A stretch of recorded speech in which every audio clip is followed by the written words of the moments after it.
आपके इतिहास आ रही होती है। इसीलिए अगर आपको सवाल करना है तो आपके पास नैतिक अधिकार होना चाहिए सवाल पूछने का। अगर आप सवाल पूछेंगे सरकार के कार्यकलाप पर, कानून अपना काम कर रहा है, जांच एजेंसियों ने अपनी तरफ से रिपोर्ट सौंप दी है, अदालत ने संज्ञान लेकर कार्रवाई शुरू की है।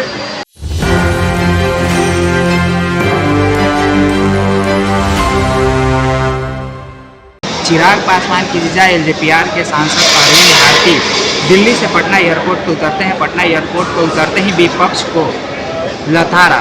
उन्होंने कहा कि नीट छात्रा को लेकर के जब उनसे सवाल किया गया तो उन्होंने कहा कि विपक्ष को ये देखना चाहिए कि उनके शासनकाल में कितने को सजा दिया गया था।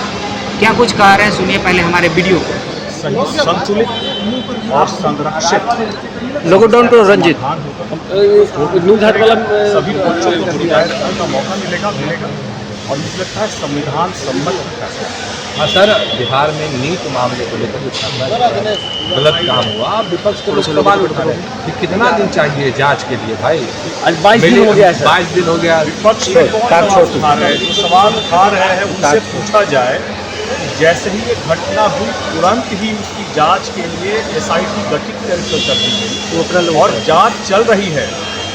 आपकी सरकार को गए हुए कई दशक बीत चुके हैं। क्या आज चंपा विश्वास और श्रीमती जैन आपके राज्य हुए थे, उसका न्याय मिला रंजीत और यहाँ पर जांच चल रही है और जल्दी ही इस जांच का नतीजा भी आएगा और जो भी आरोपी होंगे बचेंगे नहीं, दोषियों को बख्शा नहीं। पिछले याद क्यों दिलाते हैं? अभी तो ताजा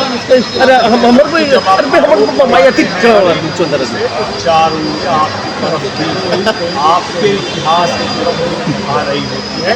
इसीलिए अगर आपको सवाल करना है तो आपके पास नैतिक अधिकार होना चाहिए सवाल पूछने का। अगर आप सवाल पूछेंगे सरकार के कार्यकलाप पर जो कि बेहतरीन काम कर रही है तो आपके ऊपर भी सवाल पूछे जाएंगे। लैंड फॉर जॉब मामले में ट्रायल शुरू हो गया है सर। कानून अपना काम कर रहा है, जांच एजेंसियों ने अपनी तरफ से रिपोर्ट सौंप दी है, अदालत ने संज्ञान लेकर कार्रवाई शुरू की है। उम्मीद की जानी चाहिए कि दूध का दूध और पानी का पानी। सर यूजीसी को लेकर यूजीसी के नए नियमावली को लेकर आप लोगों के पार्टी का स्टैंड क्या है? यूजीसी के नए नियमावली को लेकर आप लोग अब ये मामला सब जुडिस है, कोर्ट के अधीन है। जो कोर्ट फैसला करेगा हम लोग उस फैसले के साथ ठीक है। चलिए अब इस पर सभी पक्ष अपनी अपनी बातों को रखेंगे और कोर्ट इस पर जो एक न्यायिक प्रक्रिया है संविधान के तहत उस पर संज्ञान लेकर काम कर रही है। आप इन सारी प्रक्रियाओं को चलने दीजिए, जल्द ही दूध का दूध और पानी का पानी हो जाएगा। सवाल उठा रही है जो अजीत पवार के प्लेन क्रैश के मामले में CBI की जांच। मुझे एजेंसियों की जांच पर भरोसा नहीं है।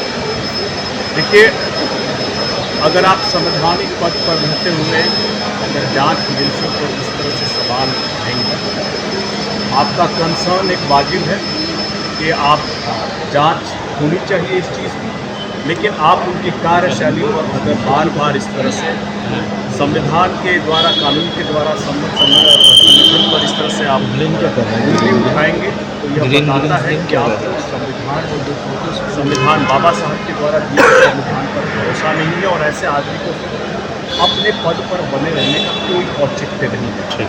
संवैधानिक पद पर रहते हुए संविधान गरिमा को भी रखना आपकी जांच एजेंसियां जब जांच करती हैं हर पहलुओं को ध्यान में रखकर जांच करती हैं और उसी जांच के आधार पर ही सुप्रीम कोर्ट आरोप तय किए गए हैं। आपको भी पता है जांच एजेंसियों के इस पर आपको विश्वास रखना चाहिए और उसके बाद फिर आपके पास न्यायिक प्रक्रिया का भी सहारा है। तो जैसा कि आपने सुना, उन्होंने कहा कि उनके बीते हुए शासनकाल को दशकों हो गया है, लेकिन उनके शासनकाल में जो दुष्कर्म हुआ था, जो अन्याय हुआ था, उनके शासनकाल में सज़ा नहीं मिला था। तो ऐसे ही तमाम खबरों के लिए बने रहें एक न्यूज़ 24 के साथ। मनीष कुमार की रिपोर्ट, पटना।